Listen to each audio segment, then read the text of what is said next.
Hi everyone and welcome back to our channel JKSSB ADA 614। आज मैं यहाँ पे टॉपिक लेके आया हूँ इंडियन पॉलिटी के ऊपर और ये वीडियो काफी इंपॉर्टेंट रहेगी जो भी एग्जाम के लिए तैयारी कर रहा होगा, जेके पुलिस सब इंस्पेक्टर, कांस्टेबल और एसएससी और एनी अदर JKSSB एग्जाम। तो इस वीडियो के अंदर काफी इंपॉर्टेंट चीजें मैं आपको बताऊंगा क्योंकि काफी सारे बच्चे के यहाँ पे मुझे मैसेज आ रहे थे, सर इंडियन पॉलिटी के अंदर हमें क्या क्या पढ़ना चाहिए, कि क्या हमें पूरा स्टार्टिंग से लेके लास्ट तक पढ़ना चाहिए या हमें कुछ बीच में टॉपिक पढ़ना चाहिए। तो ज्यादा घबराने की कोई बात नहीं है। जो मेरी लेक्चर सीरीज है ये इंडियन पॉलिटी के ऊपर, ये मेरा लेक्चर नंबर 1 है यहाँ पे। तो उन बच्चों से सभी से यही रिक्वेस्ट रहेगी कि आप सीक्वेंस वाइज इस लेक्चर को देखना शुरू करो। देन उसके बाद आपको पता चल जाएगा कि इंडियन पॉलिटी के अंदर क्या क्या चीजें हमने पढ़नी है और क्या क्या चीजें इसमें हमने छोड़ना है। तो वीडियो लास्ट से स्टार्टिंग से लेके लास्ट तक वीडियो को देखें, तभी आपको पता चलेगा कि बेसिक क्या होता है और हम बीच में क्या पढ़ेंगे तो उसमें क्या नुकसान और क्या फायदा होता है। तो प्लीज आप वीडियो को स्टार्टिंग से लेकर लास्ट तक देखिएगा। तो सबसे पहले आज हम देखेंगे इस वीडियो के अंदर कॉन्स्टिट्यूशन हमने कहां से लिया, कैसा हमारा संविधान बना, पूरा इसका पूरा बैकग्राउंड देखेंगे हम, ठीक है, इन शॉर्ट वे में, कब हमने इसको अडॉप्ट किया। तो सबसे पहले अगर मैं बात करता हूं यहाँ पे कॉन्स्टिट्यूशन वर्ड की, यहाँ पे तो कॉन्स्टिट्यूशन होता क्या है इन द सेंस, अगर आपको मैं थोड़ा इमेज से बताऊं तो आपको थोड़ा अच्छा लगेगा यहाँ पे और समझ भी जल्दी आएगी। जैसे मैं यहाँ पे एक इमेज लिया है, एक लड़का और लड़की है। लड़का ये इसकी फ्रेंड है यहाँ पे और लड़का इसको बोलता है कि आज मैं तुम्हें मूवी देखने लेके चलता हूँ, आज तुम कॉलेज में छुट्टी मार लो। तो लड़की बोलती ठीक है, वैसे भी मेरा मन नहीं था आज कॉलेज जाने का, तो चलो हम दोनों चलते हैं मूवी देखने। ठीक है, तो इन दोनों ने कॉलेज में बंक किया और चले गए। बट आगे जाके क्या होता है कि लड़का का पापा ना लड़के को देख लेता है कि ये लड़की को घुमाने जा रहा है और ना तो ये कॉलेज में गया। अब जैसे लड़का घर पे आता है तो लड़के को जब पापा ने बताया कि भाई हाँ भाई आज तू मूवी देखने जा रहा था, लड़की को घुमा रहा था, ना तू कॉलेज गया, तो आज के बाद मैं तुझे बताऊंगा कि तू कैसे चलेगा, मेरे अकॉर्डिंग चलेगा। ठीक है, तो यहाँ पे ये फादर है और ये उसका बेटा है। अब यहाँ पे बेटे को क्या मिल रही है, पनिशमेंट मिल रही है फादर से। अगर ये गलत काम करेगा तो ये गलत काम करेगा तो इसको पनिशमेंट मिलेगी, अगर सही काम करेगा तो इसको कोई पनिशमेंट नहीं मिलेगी। ठीक है, तो इन द सेम में यहाँ पे बताऊं तो फादर ने क्या किया, अपने बेटे को सुधारने के लिए, चेंज लाने के लिए फादर ने अपने बेटे के ऊपर लगा दिए कुछ रूल्स। तो इन द सेम वे अगर यहाँ पे बात करते हैं हम पूरे भारत की, तो पूरे भारत के अंदर बात करेंगे। ये एक फैमिली की बात चल रही थी कि फादर ने रूल्स लगाया अपने बेटे के लिए और वो उसने कहा कि तू मेरे अकॉर्डिंग चलेगा। तो फादर ने बोला कि मैं तेरे ऊपर कुछ रूल्स लगा देता हूं। और ये फादर जो है ना, ये एक फैमिली की बात हो रही है। जब मैं पूरी कंट्री की बात करूं तो ये फादर हो जाएगा क्या, कॉन्स्टिट्यूशन। ठीक है, और ये जो बेटा जो सन है वो क्या है, गवर्नमेंट। ठीक है, ये गवर्नमेंट है ना, उसको पूरा किसके अकॉर्डिंग चलना पड़ता है, अपने फादर के अकॉर्डिंग चलना पड़ता है। जो भी कोई रूल्स लगाने हैं, रेगुलेशंस लाने हैं, एक्ट लाना है, लॉ लाना है, तो वो किसको पूछेगा, वो फादर को देखेगा कि मेरे फादर ने मुझे क्या बता के गया है। ठीक है, गवर्नमेंट बोलेगी कि मेरे फादर ने मुझे क्या बोला है करने को, तो मैं अपने पहले फादर के कुछ नियम देखूंगा जो फादर ने बुक लिखी है, और उसी बुक को हम क्या बोलते हैं, कॉन्स्टिट्यूशन। ठीक है, कॉन्स्टिट्यूशन को हिंदी में हम बोलते हैं संविधान बोलते हैं। और ये जो सन है ये कौन है, ये यहाँ पे गवर्नमेंट है। तो कोई भी गवर्नमेंट जब आती है तो उसको क्या करना पड़ता है कि कुछ भी अगर रूल्स और लॉ के अंदर ही उसको दायरे में काम करने पड़ते हैं जो उसके पापा ने उसको बोला जाता है। ठीक है, तो ये आपका कॉन्स्टिट्यूशन वर्ड है यहाँ पे। तो इन जनरल हम देखा जाए तो काफी ये इंटरव्यूज में भी ये पूछे जाता है कि कॉन्स्टिट्यूशन क्या है। तो कॉन्स्टिट्यूशन तब आप एक शॉर्ट फॉर्म में आप बता सकते हो, it is a supreme law of the country. किसी भी कंट्री का सबसे बड़ा जो लॉ होता है वो उसका कौन होता है, कॉन्स्टिट्यूशन होता है। अब किसी भी कंट्री को यहाँ पे कॉन्स्टिट्यूशन की जरूरत क्यों पड़ती है, कॉन्स्टिट्यूशन की जरूरत इसलिए पड़ती है क्योंकि एक तो जो गवर्नमेंट आती है उसको यहाँ पे उसकी लिमिटेशन बताई जाती है कि तुमने कौन कौन से यहाँ पे कानून लाने हैं, तो वो कॉन्स्टिट्यूशन को देखते। ये नहीं है कि सरकार आई तो अपनी मर्जी से चला गए। और ये मेन बड़ी बात होती है कि कोई भी कंट्री यहाँ पे रूल ना करे। जिस कंट्री का कॉन्स्टिट्यूशन है वही कंट्री उस कंट्री के अंदर रूल करेगी, अदरवाइज कोई और कंट्री बाहर से अंदर आके उस कंट्री के अंदर यहाँ पे रूल्स और रेगुलेशन नहीं ला सकती है। जैसे भारत जब आजाद नहीं हुआ था तो तब यहाँ पे कौन बैठे थे, ब्रिटिश बैठे हुए थे। तो ब्रिटिश से पीछे यहाँ पे मुगल भी बैठ के चले गए थे। तो क्या होता अगर तब आपका भारत का कॉन्स्टिट्यूशन होता, अगर तब भारत का कॉन्स्टिट्यूशन होता तो जितने भी कंट्रीज जो रूल करके गई हैं भारत के ऊपर, वो कभी भारत के अंदर आती ही नहीं। ठीक है, तो ये मेन होता है आपका कॉन्स्टिट्यूशन का। तो आप इन सिंपल लैंग्वेज बोल सकते हो कि किसी भी कंट्री के अगर कोई सबसे बड़ा लॉ है वो कौन सा होता है, कॉन्स्टिट्यूशन होता है, और इसके अकॉर्डिंग ही लोगों को चलना पड़ता है। अब यहाँ पे हम देखेंगे मेकिंग ऑफ कॉन्स्टिट्यूशन कि भारत का संविधान कैसे कैसे बनाया गया। तो इसका थोड़ा सा अब हमें थोड़ा मॉडर्न हिस्ट्री के ऊपर जाना पड़ेगा, क्योंकि मेन रोल जो है ना वो वहां पे था, मॉडर्न हिस्ट्री के अंदर इसका मेन रोल था भाई। अगर हम संविधान बना रहे हैं ना भारत का, तो हमारे दिमाग में आइडिया भी आया होगा कि यार कॉन्स्टिट्यूशन बनाना है तो उसके लिए हमें एक ग्रुप या कमेटी बनानी पड़ेगी ना। तो इसलिए एक बंदा था जिसने आइडिया दे दिया पहले कि हाँ भाई कि कॉन्स्टिट्यूशन तो बनाना है ना, तो उसके लिए पहले एक हमारी असेंबली होनी चाहिए जो उस कॉन्स्टिट्यूशन को बनाएगी, या आप इन सेंस सिंपल सेंस में बोल सकते हो एक कमेटी होनी चाहिए हमारे पास। ठीक है, यो यार हमारा संविधान बनाए। तो यो आइडिया था, ठीक है, यो आइडिया दिया कि कॉन्स्टिट्यूशन बनाने का, तो वो था आपका कॉन्स्टिट्यूएंट असेंबली, कि यार भारत की ना एक कॉन्स्टिट्यूएंट असेंबली होनी चाहिए और यही आपका कॉन्स्टिट्यूशन जो है वो फ्रेम करेगी। ठीक है, तो सबसे पहला ये आइडिया दिया था कॉन्स्टिट्यूएंट असेंबली का, ठीक है, भारत के अंदर। वो सबसे पहले किसने दिया, एम.एन. रॉय ने 1934 के अंदर। इंपॉर्टेंट है, ये आप देख सकते हो इमेज, ये एम.एन. रॉय है। तो इन्होंने 1934 के अंदर आइडिया दिया था हमारा कॉन्स्टिट्यूएंट असेंबली होनी चाहिए जो कि फ्रेम करेगी कॉन्स्टिट्यूशन की। अब जैसे ही इन्होंने आइडिया दिया तो तब आपको पता था कि भारत के अंदर कौन सी रूलिंग पार्टी थी, आईएनसी। तो ठीक एक साल बाद 1935 में इंडियन नेशनल कांग्रेस ने पहली बार यहां पे डिमांड कर दी कॉन्स्टिट्यूएंट असेंबली बनाओ भाई, कॉन्स्टिट्यूएंट असेंबली होनी चाहिए और यही हमारा फ्रेम करेगी constitution of India. Constituent assembly ही हमारा कॉन्स्टिट्यूशन फ्रेम करेगी भारत का।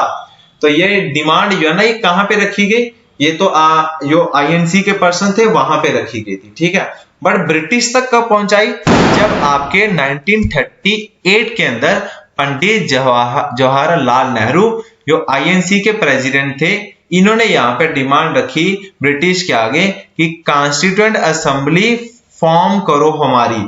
और जो फॉर्म होगी ना वो किस बेस के ऊपर होगी, वो प्योरली इंडियन के बेस के ऊपर होगी।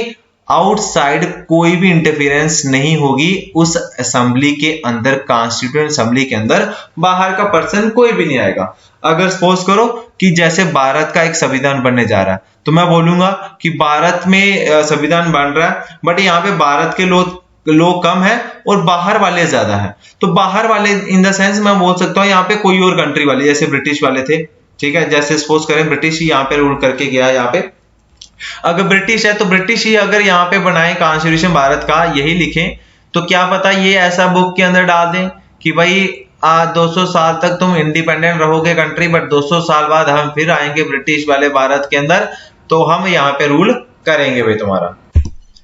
तो अगर हम अपना कॉन्स्टिट्यूशन खुद बनाएं, मतलब प्योरली इंडियन हो, तो क्या हम बोलेंगे कि आप 200 साल बाद फिर से भारत आ जाओ यहाँ पे करने? नहीं बोलेंगे। इसलिए यहाँ पे जो पंडित जवाहरलाल नेहरू ने बोला है कि वो प्योरली इंडियन होना चाहिए, यहाँ पे सारे के सारे इंडियंस ही यहाँ पे हमारा संविधान बनाएंगे भाई, बस तुम हमें बता दो कि क्या क्या करना होता है, बस ये चीज थी बस। ठीक है,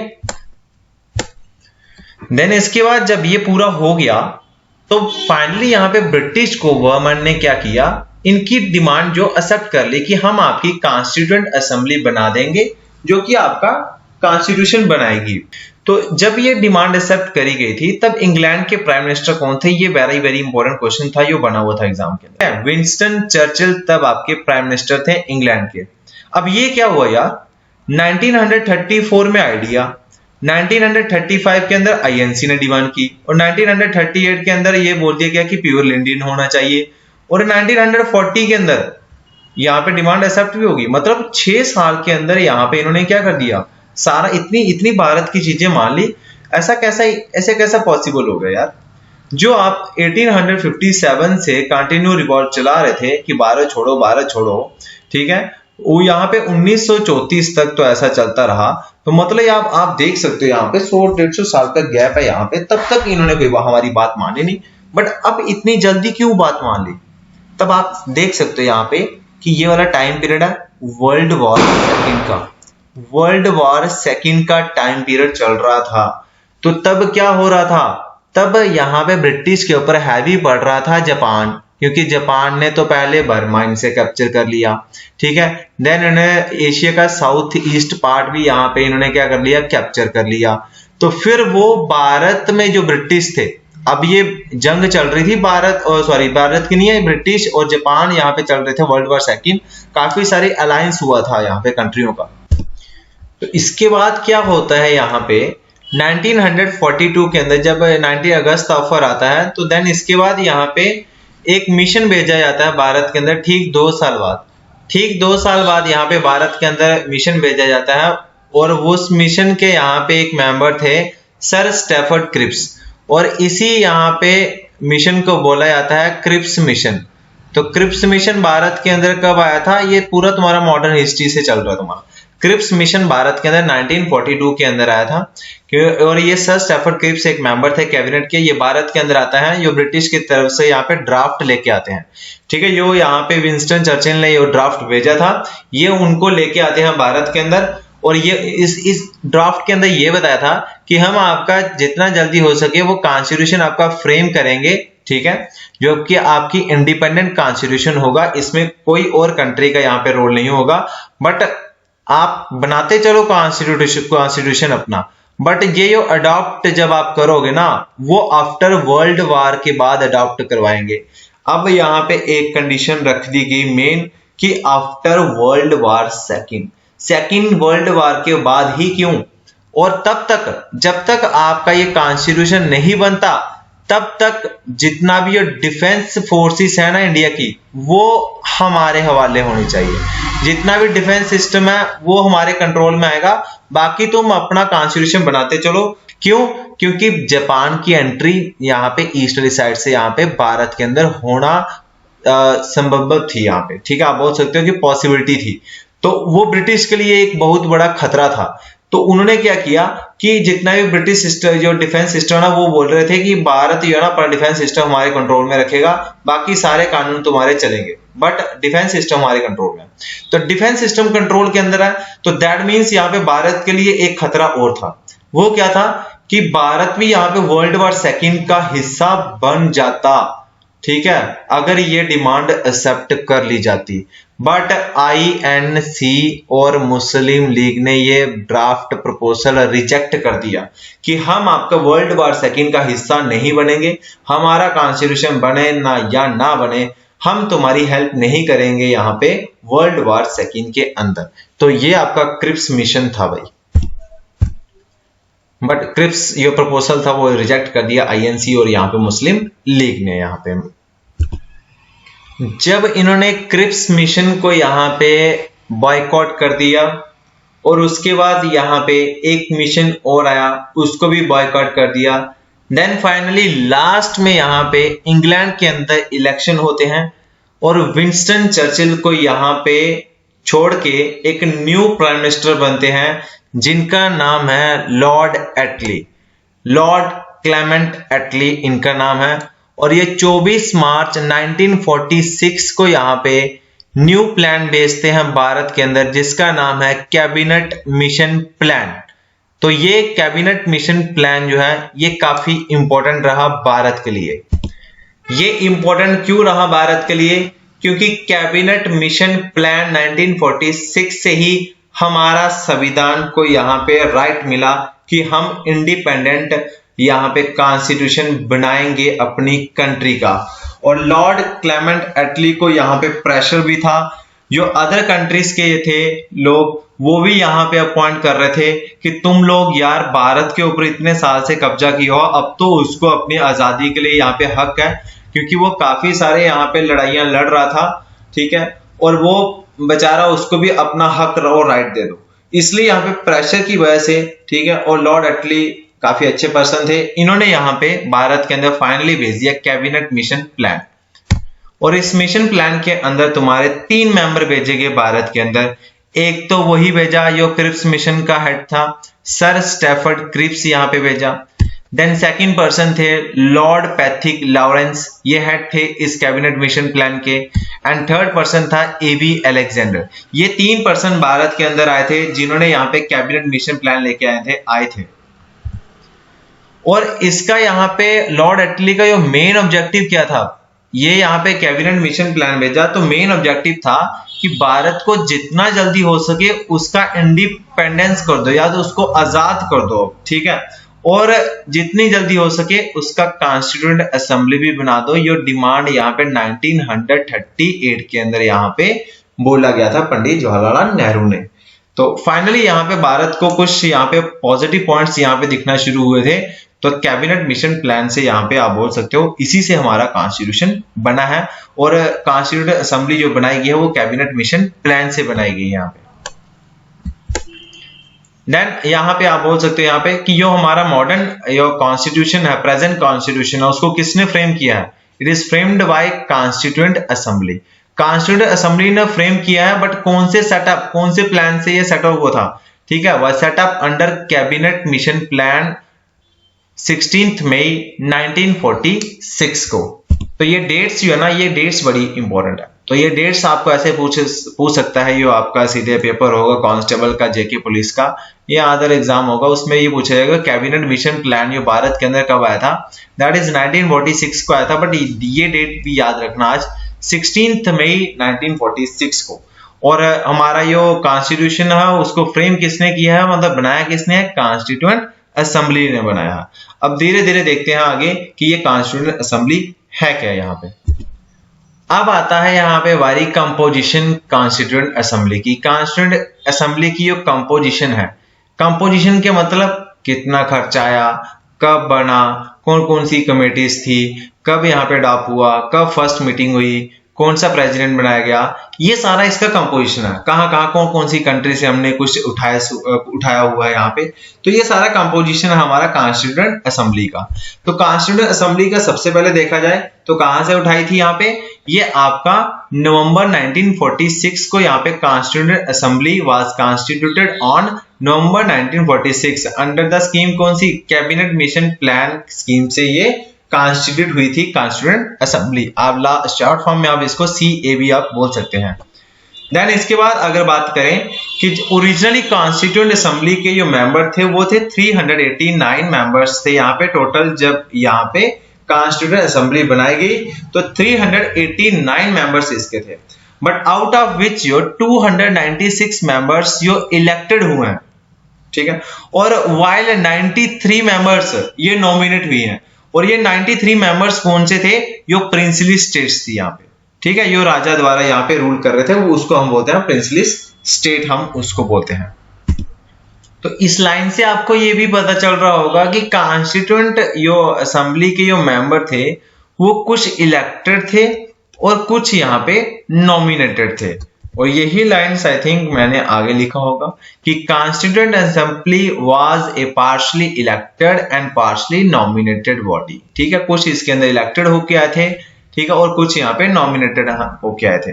तो जो मेंबर्स थे वर इनडायरेक्टली इलेक्टेड, वो पीपल के द्वारा इलेक्ट नहीं किए गए थे, वो क्या थे? इनडायरेक्टली इलेक्टेड थे, जो कि मेंबर्स जितने भी जैसे INC के होंगे, मुस्लिम लीग के होंगे, देन अदर रूलिंग पार्टी के थे, वो इनडायरेक्टली थे, पीपल के द्वारा वोट नहीं किए गए थे, वो उन्होंने चुने थे, ठीक है। तो why the members of provisional assembly से, असेंबली ने यहाँ पे चुने हुए थे वो मेंबर जो 389 मेंबर्स थे यहाँ पे। तो आगे बात करते हैं यहाँ पे अब constituent assembly held its first meeting on December 9, 1496। Important line है यहाँ पे, इसको मार्क कर देना कि हमारा यहाँ पे कॉन्स्टिट्यूएंट असेंबली की पहली मीटिंग हुई थी और एक लास्ट मीटिंग, ये दोनों याद रखनी है आपने, ठीक है। तो जो पहली मीटिंग हुई थी वो 9 दिसंबर 1946 में हुई थी पहली मीटिंग। और जो पहली मीटिंग हुई थी तो इसके जो सबसे ओल्डेस्ट मेंबर थे उनको यहाँ पे टेम्पररी प्रेसिडेंट बनाया गया असेंबली का। अब यहाँ पे इतना बड़ा हम संविधान बनाने जा रहे हैं तो उनका यहाँ पे कुछ कमेटीज के हेड होंगे, कुछ चेयरमैन होंगे और एक पूरा कॉन्स्टिट्यूएंट असेंबली का भी यहाँ पे एक हेड होगा, और उस हेड का नाम दे दिया यहाँ पे इन्होंने क्या? प्रेसिडेंट। प्रेसिडेंट मतलब सबसे ऊंचा पद दे दिया कि हाँ कि भाई इस असेंबली का ये सबसे बड़ा ऊंचा पद होगा। तो वो डॉक्टर सच्चिदानंद यहाँ पे बनाएंगे, बट यहाँ पे ये क्या है? टेम्पररी, ना कि परमानेंट बनाए गए थे। ठीक है, ठीक यहाँ पे 2 दिन बाद इलेक्टेड होते हैं हमारे डॉक्टर राजेंद्र प्रसाद, जो कि फर्स्ट प्रेसिडेंट बनते हैं यहाँ पे कॉन्स्टिट्यूएंट असेंबली के। तो ये टेम्पररी नहीं थे, ये परमानेंट बनाए गए थे। अगर क्वेश्चन के अंदर टेम्पररी आ जाए तो आपका डॉक्टर सच्चिदानंद सिन्हा, इंट्रीम पूछा जाए तो भी डॉक्टर सच्चिदानंद सिन्हा। इंट्रीम और टेम्पररी दोनों वर्ड सेम है यहाँ पे। ठीक है, अगर बात करते हैं यहाँ पे फर्स्ट प्रेसिडेंट की, तो दैट इज आपके डॉक्टर राजेंद्र प्रसाद आपके आएंगे कॉन्स्टिट्यूएंट असेंबली के।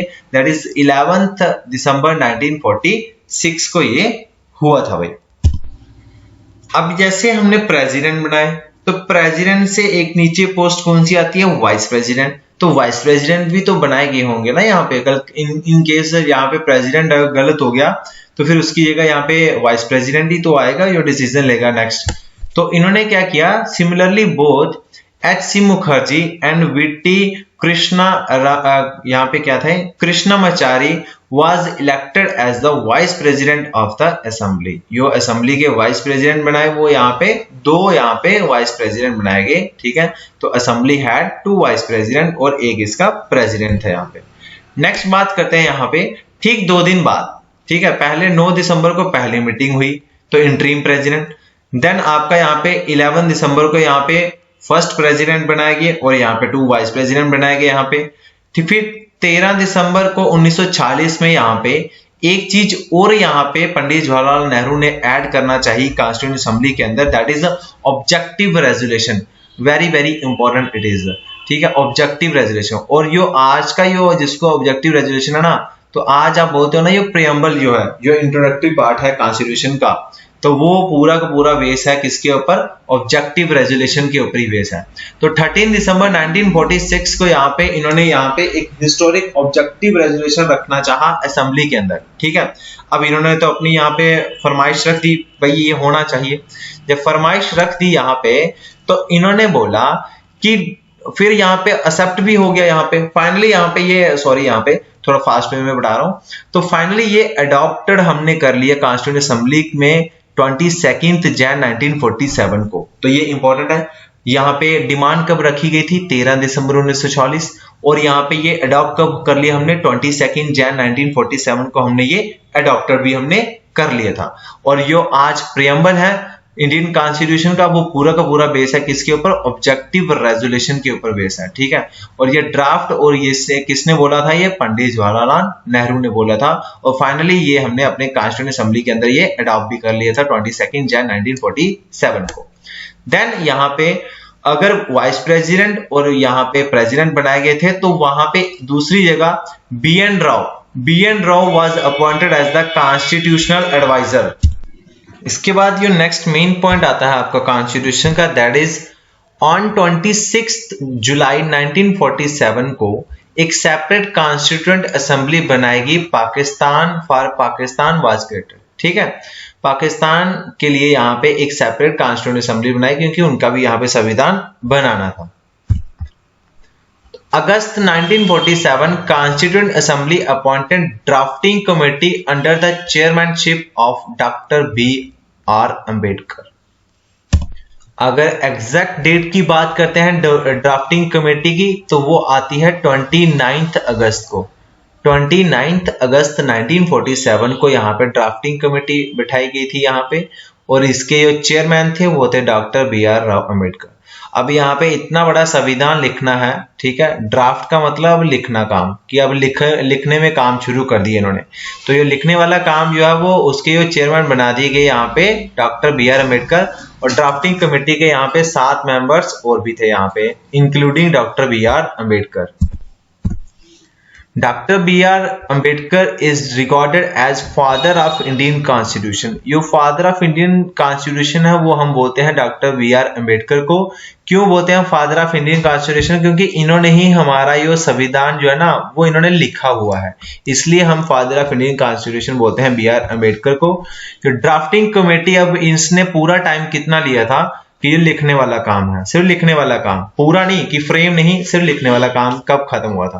तो ड्राफ्टिंग कमेटी टुक लेस देन 6 मंथ्स, 6 मंथ, ठीक है, 6 मंथ से भी कम में इन्होंने यहाँ पे लिख दिया था पूरा कॉन्स्टिट्यूशन, ठीक है, और अपना प्रिपेयर कर दिया इन्होंने ड्राफ्ट। और कितनी यहाँ पे सिटिंग लगी, यहाँ पे 141 डेज की यहाँ पे सिटिंग भी हुई थी। तो यहाँ पे क्वेश्चन आपसे पूछ सकता है कि ड्राफ्टिंग कमेटी को यहाँ पे कितने दिन यहाँ पे बैठ के इन्होंने लिखा, तो 141 डेज के अंदर इन्होंने यहाँ पे लिखा था यहाँ पे।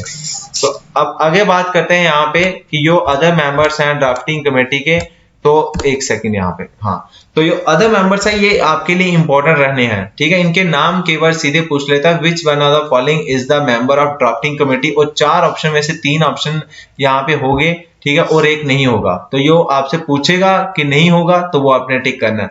कब टिक करोगे, जब आपके इन सभी के नाम यहाँ पे आपको पता चलेगा। तो सबसे पहले आप बात करते हैं, तो सबसे पहले जो इनके हेड थे वो थे डॉक्टर BR अम्बेडकर, तो यहाँ पे आप रख सकते हैं यहाँ पे BR अम्बेडकर यहाँ पे।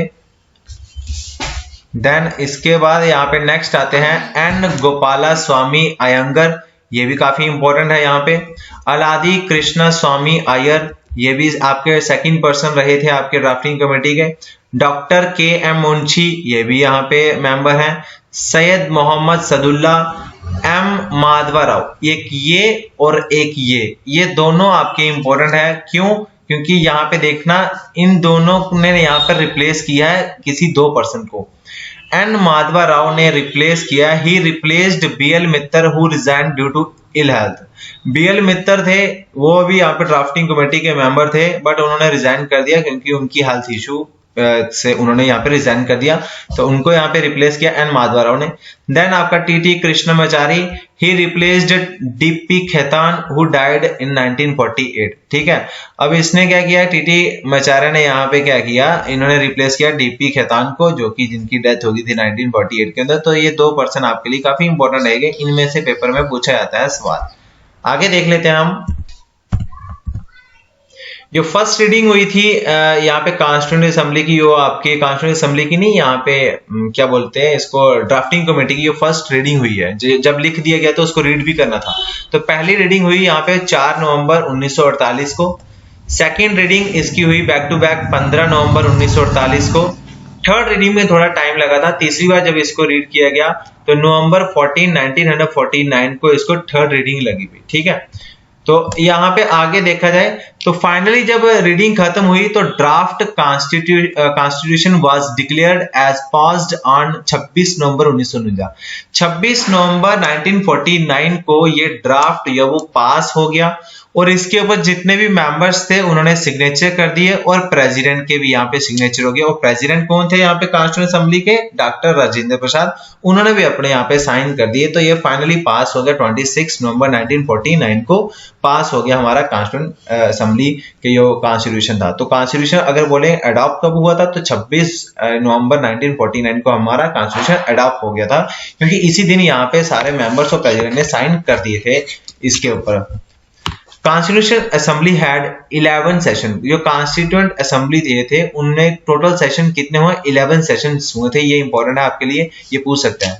और कितना टाइम लगा, 2 years 11 month and 18 days। ये पूरा आपको याद रखना, पेपर में पूरा आता है, डेट पूरी आती है कि कितना टाइम लगा। 2 years 11 month and 18 days, या अप्रोक्सीमेटली आप बोल सकते हो 3 years का यहाँ पे टाइम पीरियड लगा था। देन इसके बाद ये थे हमने वेरियस कंट्री 60 कंट्रियों से ये हमारा संविधान उठाया था हमने, ठीक है। कुछ पार्ट्स जो उठाए हुए हैं वो अबाउट 60 कंट्री से हमने ये उठाया हुआ है। अगर टोटल खर्चे की बात करें तो ये इंपॉर्टेंट है, तो 64 लाख का जो हमारा खर्चा आया था यहाँ पे, ये पेपर भी हमने यूज किए थे, ठीक है। और जनवरी 24 1950 constituent assembly held it's final session. देखो एक पहला सेशन हुआ था, पहला सेशन कब हुआ था, 9 दिसंबर 1946 को हुआ था पहला, और लास्ट कब हुआ था, यहाँ पे 24 जनवरी 1950 को यहाँ पे लास्ट सेशन हुआ था यहाँ पे। तो एक मैंने बोला था स्टार्टिंग वाला, और एक लास्ट सेशन कब हुआ था, जनवरी 24 1950 में इसका लास्ट सेशन हुआ था। तो टोटल 299 मेंबर्स थे असेंबली के, और only 284 members present on that day and signed the constitution, और उन्होंने उसके ऊपर यहाँ पे साइन कर दिए थे, ठीक है। 299 टोटल मेंबर थे, बट उसमें से एट प्रेजेंट कितने थे, 284 प्रेजेंट आए थे उस दिन, और उन्होंने यहाँ पे संविधान के ऊपर यहाँ पे अपने साइन कर दिए थे। The constitution as adopted on 26 नवंबर 1949। जो कॉन्स्टिट्यूशन हमने अडॉप्ट किया वो अब हमने कहा, आप बोलोगे सर बार बार रिपीट कर रहे हो आप ये लाइनें, तो ये रेपिटेशन इसलिए हो रही है क्योंकि आपके माइंड में बैठ जाए कि ये डेट्स इंपॉर्टेंट है, बार बार वही आप पढ़ोगे। तो 26 नवंबर 1949 को कॉन्स्टिट्यूशन जब अडॉप्ट हुआ तो इसके अंदर क्या डाला गया, एक तो प्रियम्बल डाला गया, introductory part of constitution. Then इसके अंदर ओरिजिनल आर्टिकल, जो टोटल आर्टिकल डाले गए थे जब हमने इसको अडॉप्ट किया, वो 395 आर्टिकल्स थे, 22 उसके अंदर पार्ट्स थे और 8 शेड्यूल्स थे। ये इंपॉर्टेंट है, ये आपसे पूछा जाएगा पेपर के अंदर कि ओरिजिनली हमारे आर्टिकल कितने थे, पार्ट्स कितने थे या शेड्यूल कितने थे। But constitution came into force on Jan 26, 1950। अब यहाँ पे देखो अडॉप्ट हमने कर लिया 26 जनवरी 1949 को, बट हम यहाँ पे इसको लागू कब कर रहे हैं, इसके पूरे रूल्स लागू कब कर रहे हैं, 26 जनवरी 1950 को। क्यों, ये 26 जनवरी डेट वो थी जब यहाँ पे लाहौर सेशन के अंदर पंडित जवाहरलाल नेहरू ने, ठीक है, इंडियन नेशनल तरफ से डिमांड की पूर्ण स्वराज की, कि कंप्लीट इंडिपेंडेंस चाहिए हमें। तो वो 26 जनवरी 1929 था, ठीक है, 26 जनवरी 1929 को यहाँ पे, इसी दिन को यहाँ पे इन्होंने डिमांड रखी थी पूर्ण स्वराज की।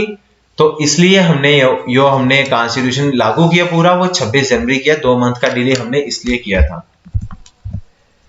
Then Dr. B.R. Ambedkar, known as the chief architect of Indian Constitution. Who is the chief architect of Indian Constitution? Dr. B.R. Ambedkar. ये important रहेगा, one linear है। Prem Bihari Narayan Razada was the calligrapher of Indian Constitution. Who was the calligrapher of Indian Constitution? Prem Bihari Narayan Razada. ये important रहेगा आपके लिए। Original Constitution was handwritten by him in a flowing italic style. तो कौन सा style था यहाँ पे, इटैलिक स्टाइल था, ना कि बोल्ड में लिखा हुआ, इटैलिक स्टाइल में हमारा कॉन्स्टिट्यूशन लिखा गया था। देन आगे बात करते हैं, कुछ इंपॉर्टेंट फैक्ट्स हैं। जो हमारे सिंबल, जो सील थी जो यहाँ पे कॉन्स्टिट्यूशन की, वो कौन सी थी, यहाँ पे एलिफेंट की सील थी। तो नेशनल फ्लैग हमने कब अडॉप्ट किया था, 22 जुलाई 1947 को नेशनल फ्लैग अडॉप्ट किया। नेशनल सॉन्ग जो हमने किया वंदे मातरम ऑन 24 Jan 1947 को हमने नेशनल सॉन्ग अडॉप्ट किया था। Rajendra Prasad one first president of India 24 Jan 1950। First president of India की बात कर रहे हैं, मैंने first president of constituent assembly भी डॉक्टर राजेंद्र प्रसाद थे, और doctor Rajendra Prasad first president of India भी रहे हैं। वो कब बनाए थे, 24 Jan 1950 को बनाए थे। टोटल एक्सपेंडिचर 64 लाख का आया था। टोटल टाइम लगा 2 years 11 month 18 days लगे। टोटल हमने कॉन्स्टिट्यूशन 60 कंट्री से उठाया हुआ। अब ये एक लाइन है जो मैंने आपको नहीं पढ़ाई थी, HVR Iyengar, secretary of constituent assembly. तो यहाँ पे कर लेना, who is the secretary of constituent assembly, that is HVR Iyengar. Prem Behari Narain Raizada was calligrapher of Indian constitution. तो ये आज वाला लेक्चर के अंदर बस इतना ही था। सो प्लीज अगर ये लेक्चर आपको पसंद आया होगा तो प्लीज यहाँ पे थोड़ी सी हेल्प कर देना, यहाँ पे वीडियो को शेयर करने में। बस लाइक मैं नहीं बोलूंगा, लाइक करो या ना करो, बस एक शेयर कर देना, क्योंकि ये मैं चाहता हूं कि ये सीरीज जो ना, ये उन बच्चों तक जाए जो यहाँ पे फ्री की नॉलेज लेना चाहते हैं, जो जिनके पास कोई पैसा नहीं है, यहाँ पे एफर्ट नहीं कर पाते हैं कोचिंग, उनके लिए बस ये हेल्प करना चाहता हूं मैं। तो प्लीज इतनी सी हेल्प कर देना। और अभी तक जिसने हमारा चैनल JKSSB Data Season को सब्सक्राइब नहीं किया, उनसे रिक्वेस्ट है कि ये चैनल को सब्सक्राइब करें। उसके नीचे ही यहाँ पे बेल वाला आइकन होता है, उसके ऊपर क्लिक करके नोटिफिकेशन ऑन कर लेना, आपको हर एक वीडियो की नोटिफिकेशन आ जाएगी जब मैं अपलोड करूंगा। So thank you friends and have a nice day.